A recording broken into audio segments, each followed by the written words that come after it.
Alrighty, fellow NSX DIYers. So I got a little update here regarding what I think is one of the more optimal methods, well, at least for DIY, for removing the rear stock lower beam bushings on the rear subframe. So my buddy Chris Lum showed me this kit here, and I bought it for the sole purpose of removing the rear lower beam bushings. Of course, with all car projects, things don't go according to plan. So this kit in and of itself isn't sufficient to pull them off the car, to pull these out off of the rear subframe. Reason being is that the portion on the rear subframe where the toe links bolt into would interfere with either the receiving cylinder or the push cylinder. So this thing wasn't gonna work. So hit the drawing board, and I came up with the solution after a couple different configurations. So what I came up with was, this thing always comes in clutch. This is what I have been using in the past. This kit alone will remove the rear subframe, lower beam bearings, and the front ones. It's just kind of a pain to set up, especially if you're by yourself. So this method is a lot easier. Anyhow, so what I did was I combined this kit, and these guys here, which I had in my arsenal already. So of course, you use what you have on hand and make the best of it. So the rear beam bushings, these are 47 millimeters in diameter. So what I did was I grabbed the 46 from here as the mechanism to press outward, and then for the receiving portion I used this one. This is a lot taller compared to the ones offered in this kit, so all these are pretty stubby. So as soon as you're like 3/4 of the way out, you can't finish the job because these guys are too stubby, right? So use this from that U-joint ball joint press kit, and then this fits perfectly in here, right? So this is our receiving tube, okay?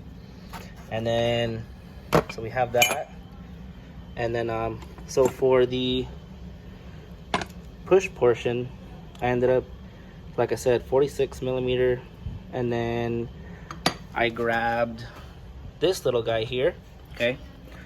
Because if you notice on this mechanism, you're supposed to use this, and it all the friction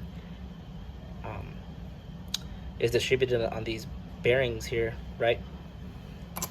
You're turning this. So since we're gonna lose that feature by using this thing, ended up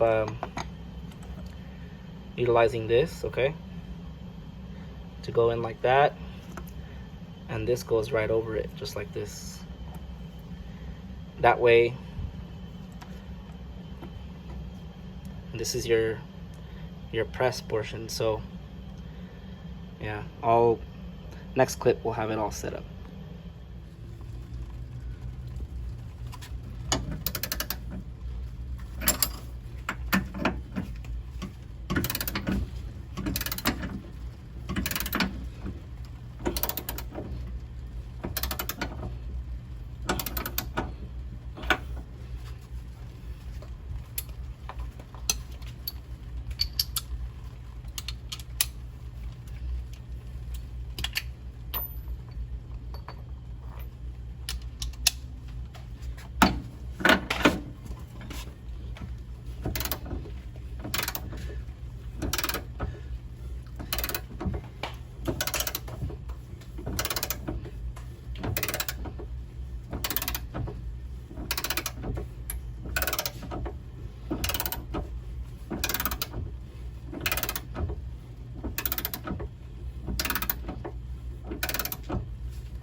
the cool thing about doing this by hand is you can feel the bushing coming out.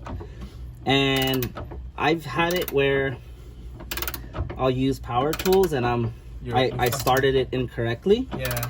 And then I'm like, shit, I don't hope I didn't damage anything. But right now, it's pretty smooth. This is super smooth. And if you notice, there's those bearings. See the bearings that are moving as I'm turning the wrench? Yeah. All the friction is on those bearings. So there's zero resistance. Like hardly any resistance.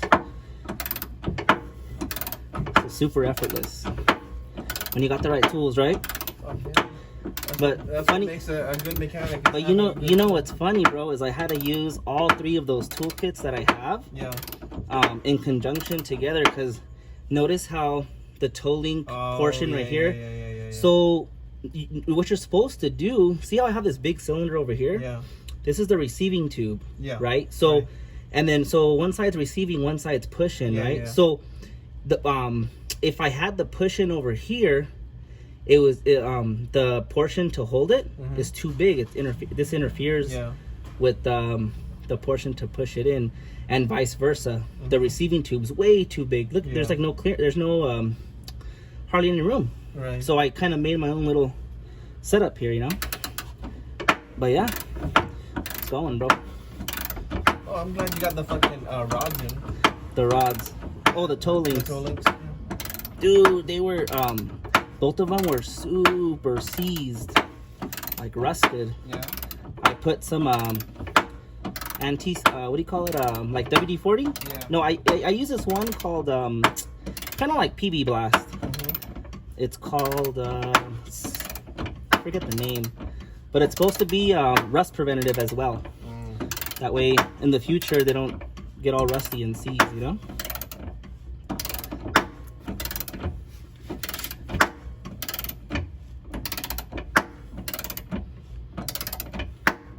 I'm glad I got new Camber fucking bolts. Yeah, those other ones were. Hey, you know, one of your what's that? One of your toe link bolts is non-OEM. That one. Yeah, I put that one in there because I had to put a helicoil on there because that thing was stripped. Dang. Yeah, and that's why I was telling you the fucking camber was like going in and out. I mean the wheel. So like I'd be driving on the road and I could feel like slipping. I'm like, what the fuck is that? Oh. And I pulled out my fucking wheel and that thing was just loose and the threads weren't in there. And so I had to drill the hole, oversize it, and I had to throw a helicoil in there. Damn, that's scary, dude. Happened on the road? Shit. I'm telling you, this car was fucked up, bro. When I got it, it was just jacked up, dude. No bueno. I'm glad you found those loose bolts. Yeah, dude. No bueno, bro. Got you covered.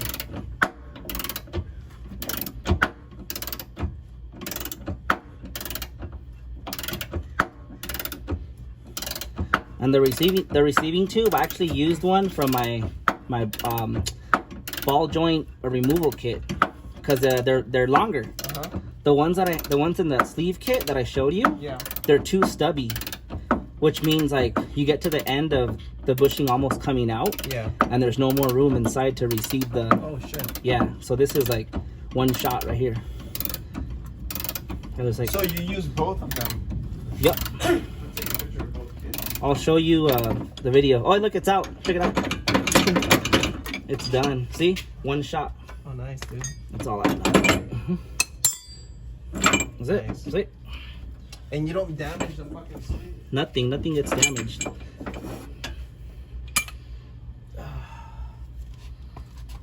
When you got the right tools, makes everything easier. Everything's easier. I try to tell everybody at work, man, I try to make tools to make the job easier. Yeah. Alright guys, so unfortunately I wasn't able to film installing the lower beam bushings due to the fact that it started pouring rain on us. If you're able to take out the stock bushing successfully, believe me when I tell you, installing these new Cedar Ridge lower beam bushings is a breeze.